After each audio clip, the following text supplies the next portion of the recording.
Good morning, students. Myself Seema Virmani. I am your English teacher. Today I will teach you English grammar chapter number 5, the pronoun. Pronoun.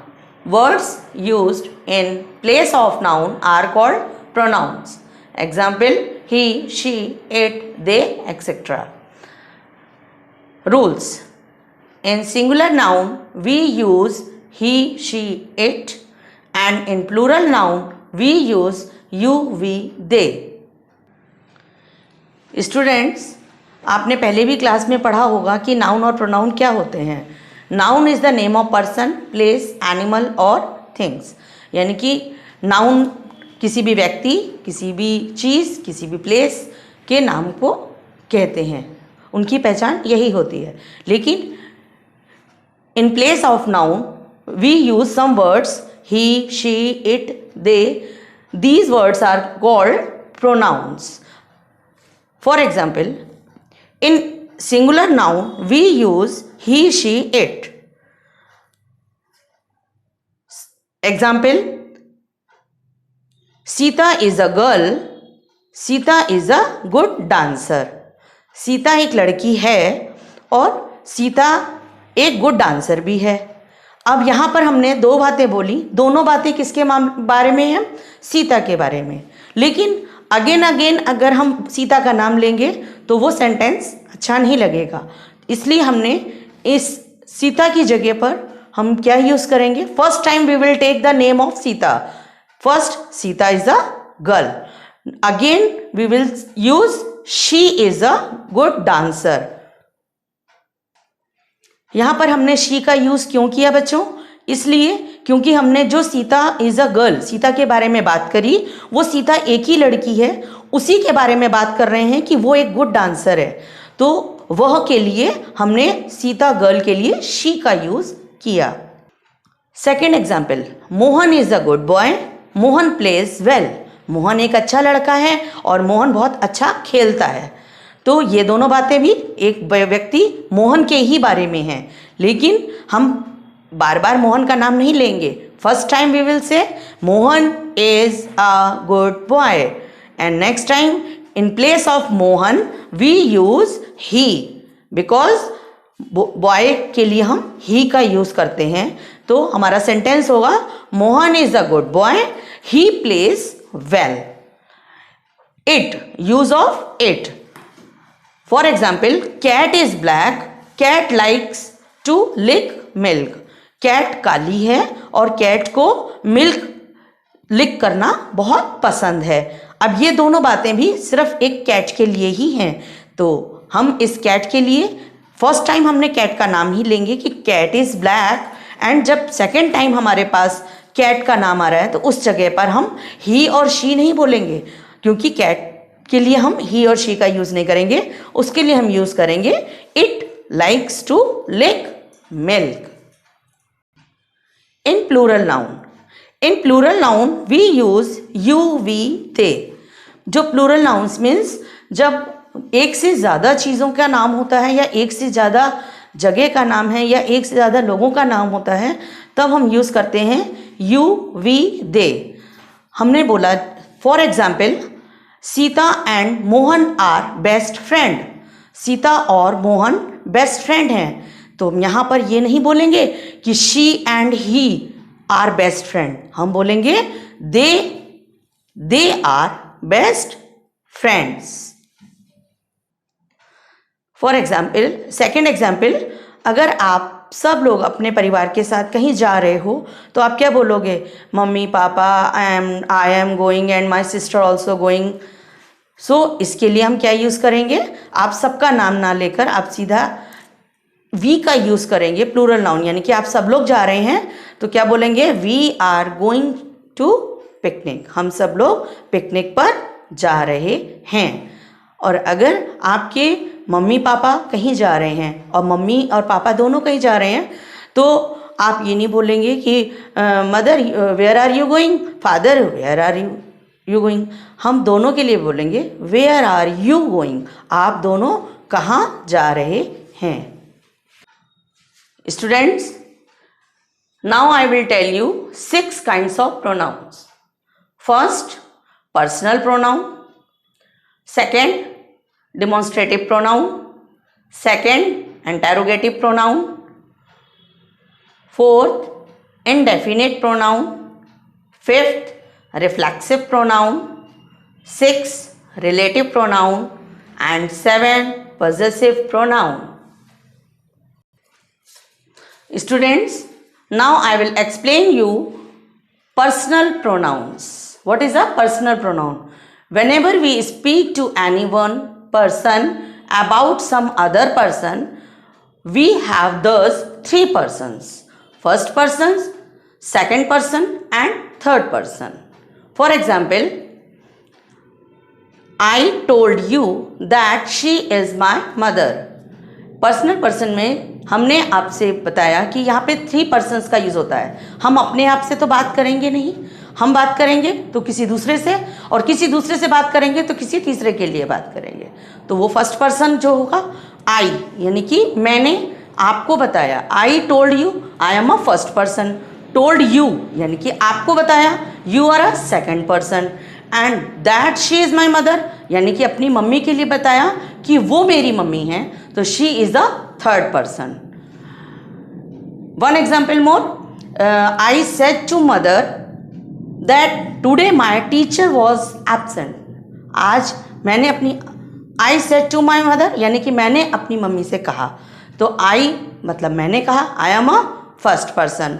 And said to mother, mother हमारी कौन हुई? Second person. And today my teacher was absent, तो हमने अपनी mother को किसके बारे में बताया कि हमारी टीचर एब्सेंट थी, तो हमारी टीचर कौन हुई? हमारी third person. Second demonstrative pronounce. What is a demonstrative pronoun?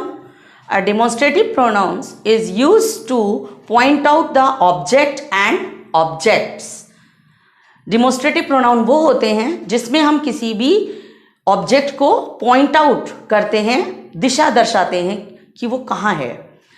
This and these use to point out the one object और more objects near at hand. यानी कि दिस और दीज का यूज पॉइंट आउट करने के लिए होता है, और उन्हीं ऑब्जेक्ट्स को पॉइंट आउट करते हैं जो हमारे हैंड के नज़दीक होते हैं, जिनको हम टच कर सकते हैं. और this use for one object and these used for more object. That and those used to point out the one object and more objects lying at a distance. That और those का use भी point out करने के लिए ही होता है, लेकिन ये पॉइंट आउट कोई एक चीज़ के लिए दैट और कोई ज़्यादा चीज़ों के लिए दोस का यूज़ होता है, लेकिन वो चीज़ें हमारे हाथ से बहुत दूर होती हैं जिनको हम टच नहीं कर सकते हैं. So that and those used to point out the one object or more object laying at a distance. For example, this is my book. This is my book. यहाँ पे देखिए ये एक है बुक और ये हमारे हैंड के बहुत पास में है, हम इसको टच कर रहे हैं और एक ही चीज़ है, तो हमने इसके लिए क्या यूज़ किया? This. These are my books. हमने यहाँ दीज का यूज़ क्यों किया? क्योंकि बुक्स तो हैं यहाँ पर, लेकिन वो बहुत सारी हैं और हम उनको टच कर पा रहे हैं, इसलिए हमने इसके लिए दीज का यूज़ किया और पॉइंट आउट किया कि ये बुक्स हमारी हैं. Second, that is my ball. Ball है, मेरी है, एक ही है, लेकिन हमारे हाथ से बहुत दूर है, हम उसको टच नहीं कर पा रहे, इसलिए हमने उसका यूज़ किया दैट. हमने अब पॉइंट आउट किया कि वो बॉल मेरी है. And those are my balls. वहाँ पे भी बहुत सारी बॉल रखी हैं, बट हमारे हाथ से बहुत दूर हैं, उनसे हम टच नहीं कर पा रहे, और हम सिर्फ पॉइंट आउट करके बता रहे हैं कि वो जो बॉल हैं बहुत सारी, वो मेरी हैं. सो दिस मीन्स यह है, पॉइंट आउट किया हमने किसी भी चीज़ को. दीज मतलब ये पॉइंट आउट किया मोर थिंग्स के लिए. दैट मतलब वह जो हमने पॉइंट आउट किया एक चीज़ के लिए. एंड दोज मतलब वे, यानी कि पॉइंट आउट किया मोर थिंग्स के लिए. थर्ड है interrogative pronoun. An interrogative pronoun is used to ask a question by using what, which, why, when, whose, who, etc. बच्चों आप लोगों ने पहले भी पढ़ा होगा कि इंटरोगेटिव सेंटेंस क्या होते हैं। जब हम किसी भी क्वेश्चन को, किसी से बात करके क्वेश्चन पूछते हैं, उसके लिए हम इन वर्ड्स का यूज़ करते हैं, which, why, when, whose and who. Always interrogative sentence जो होते हैं इन्हीं वर्ड्स से स्टार्ट होते हैं और इनका एंड होता है हमारे इंटरोगेटिव साइन से, जो क्वेश्चन मार्क से हमारा एंड होता है। हु मेड दैट कार्ड, किसने वह कार्ड बनाया, तो who is the interrogative, who is the interrogative word and end with question mark. And second, where is your book, आपकी बुक कहाँ है, तो where is the interrogative pronoun and end with question mark. Fourth, indefinite pronouns.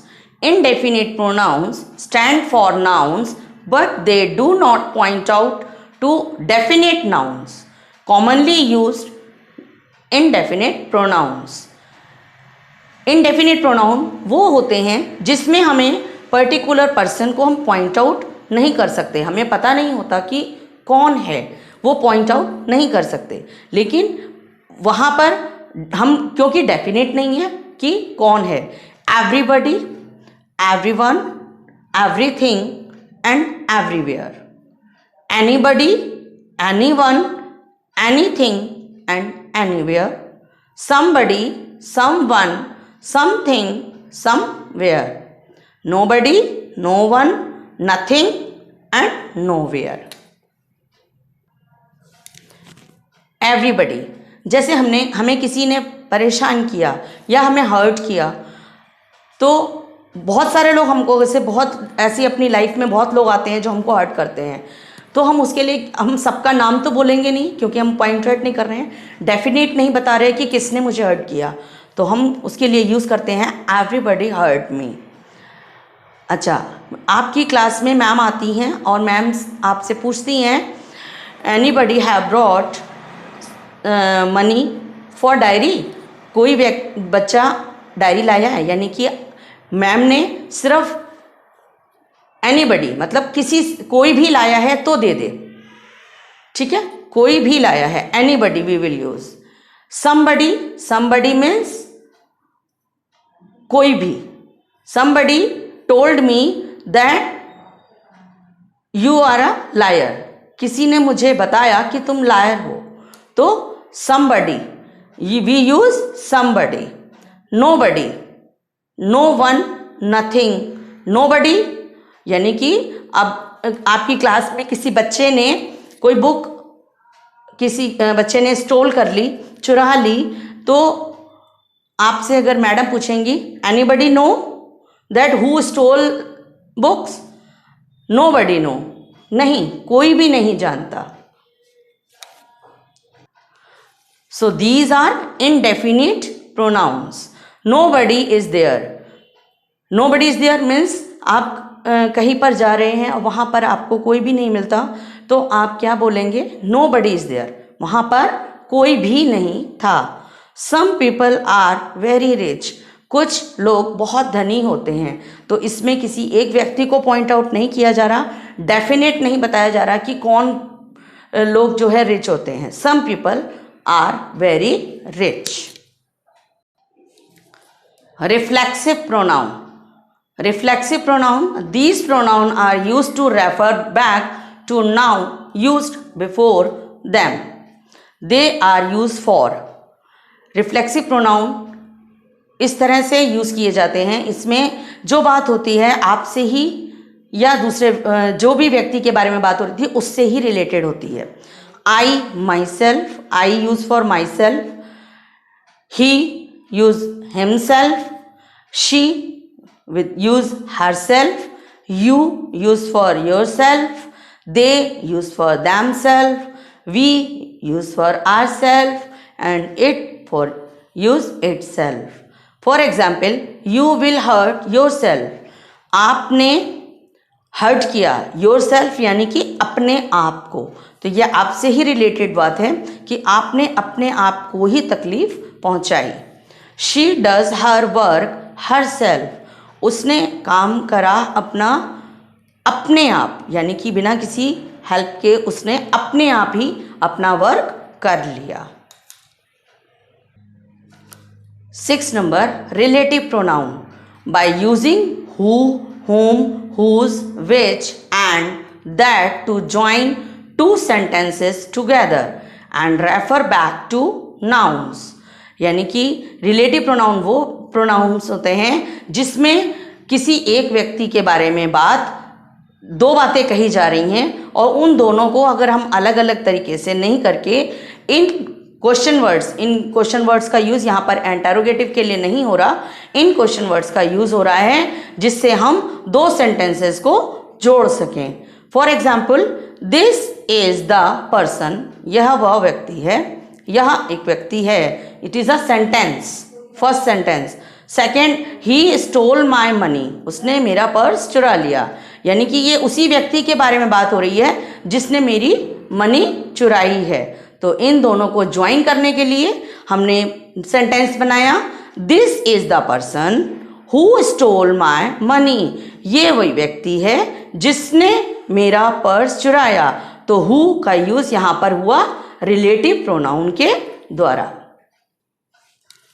Second example, this is the model Mohan built it, यह model है, मोहन ने इसे बनाया है। इन दो बातों को जोड़ने के लिए हम रिलेटिव प्रोनाउन का यूज़ कर रहे हैं, तब हमारा सेंटेंस बनेगा, this is the model that Mohan built it, ये मॉडल है जो कि मोहन द्वारा बनाया गया है। 7 possessive pronouns, pronouns which are used to show position are called possessive pronouns। For example, my, your, her, are, their, etc. For example, he is writing with my pen, he has lost his। यानी कि इसमें जो बात कही जा रही है वो फर्स्ट पर्सन से ही रिलेटेड है। इसमें he is writing with my pen, वह मेरे पेन से लिख रहा है। he has lost his, क्योंकि उसका पेन खो गया है, तो उस पेन के बारे में बात हो रही है कि उसका पेन खो गया है, इसलिए वो मेरे पेन से लिख रहा है। दैट हाउस इज आर्स, वह हमारा घर है, वह हमारा घर है। तो ये ours are the possessive pronoun जो कि हमें बता रहा है कि हमारा घर कहाँ है। ओके स्टूडेंट्स, आई होप आप लोगों को प्रोनाउन चैप्टर अच्छे से समझ में आ गया होगा। आप लोग इससे रिलेटेड एक्सरसाइज अपनी फेयर नोटबुक में नोट डाउन करें। Okay, thank you everyone.